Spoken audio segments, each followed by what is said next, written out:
अमीर और गरीब बहू।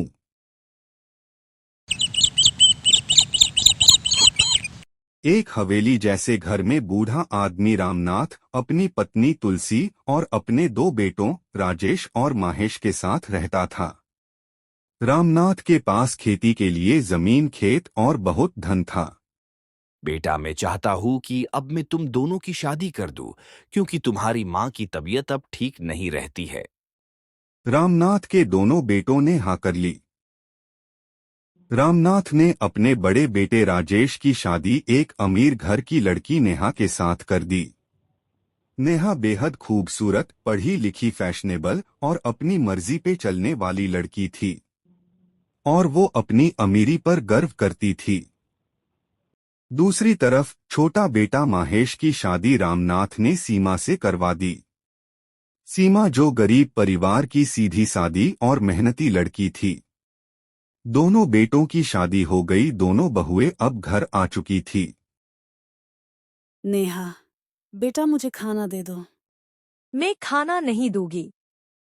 मैं कभी खाना नहीं बनाती। मैं सिर्फ अपने पति के लिए और आराम के लिए आई हूँ। वहीं सीमा ने यह सब सुना, वो जल्दी से लाकर अपनी सास को खाना दे देती है।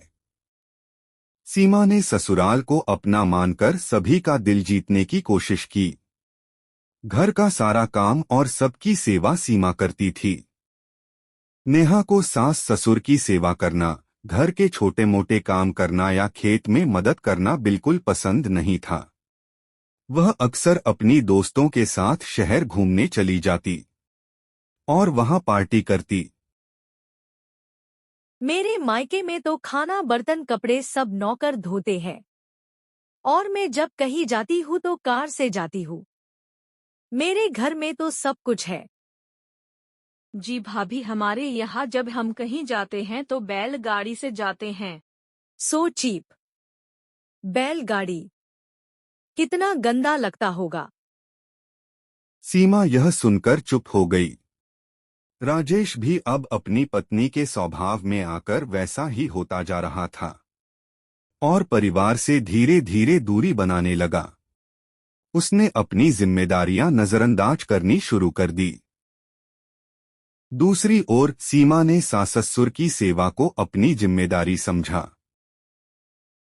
वह सुबह सबसे पहले उठकर पूरे घर की सफाई करती, खाना बनाती और माहेश को काम पर भेजती, फिर सबकी सेवा करती।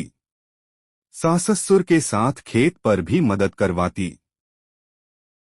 वह माहेश के हर काम में मदद करती और परिवार के प्रति पूरी तरह समर्पित रहती। माहेश भी सारी जिम्मेदारी पूरी करता था। पता नहीं किया हुआ है, अचानक गांव में सब फसलें सूख गई हैं। बारिश का कोई भी संदेश नहीं है।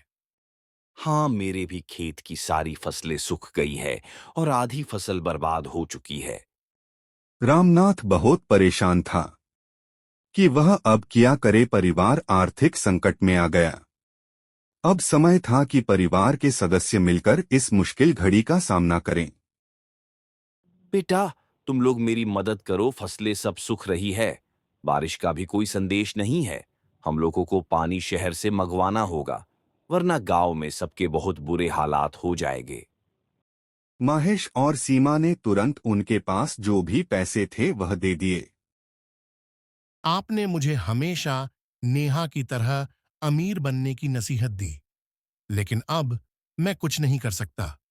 यह आपकी ही जिम्मेदारी है। आप खुद संभालिए। मैं भी अपने गहने नहीं बेचूंगी और न ही पैसे दूंगी। नेहा यह बोलकर अपने मायके जाने के लिए तैयार होने लगी। कुछ महीने बीत गए। माहेश और सीमा ने अपनी मेहनत और त्याग से खेत को फिर से उपजाऊ बना दिया। परिवार को बचाने के लिए उन्होंने दिनरात रामनाथ के साथ मिलकर मेहनत की। इस बीच नेहा और राजेश ने परिवार से पूरी तरह दूरी बना ली और अलग रहने लग गए। जब रामनाथ का स्वास्थ्य बिगड़ने लगा तो उसने अपनी वसीयत लिखवाई। बेटा माहेश, मैंने अपनी पूरी संपत्ति तुम्हारे और सीमा के नाम कर दी है। अब सब कुछ तुम्हारा और सीमा का है।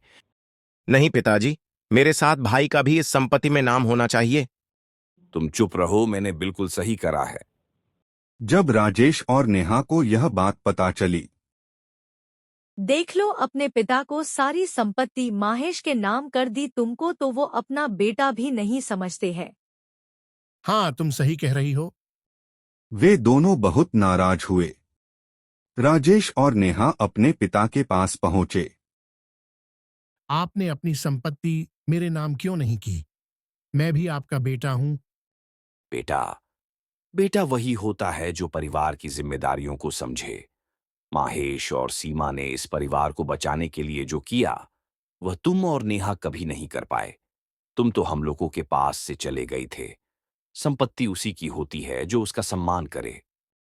नेहा ने पहली बार महसूस किया कि परिवार और रिश्तों में पैसा और अमीरी से ज्यादा प्यार, त्याग और सेवा का महत्व होता है।